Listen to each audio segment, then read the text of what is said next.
الفنانة كارولين عزمي ظهرت في لقاء مع الإعلامي خالد فرج، واتكلمت فيه عن علاقتها بالفنان أحمد العوضي. أشادت كارولين عزمي بالفنان أحمد العوضي بعد ما شاركت معاه في مسلسلين هما حق عرب وفهد البطل، وقالت أحمد العوضي كان السبب في نقلي لمكان آخر بدون مقابل، حطني أمام بطولة ودور مهم، وهو بيحب يساعد الناس ومحب لكل اللي حواليه. مفيش حد في اللوكيشن مش بيحب أحمد العوضي، وأي حد بيشتغل معاه بيكون محظوظ. وكملت كلامها عنه كمان وقالت من حسن حظي إني سنتين بشتغل مع أحمد العوضي، جدع وابن بلد وبيحب الناس.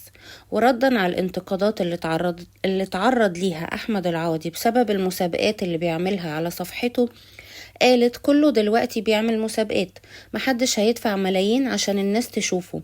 العمل لو وحش محدش هيكمله، العمل الحلو هو اللي بيفرض نفسه.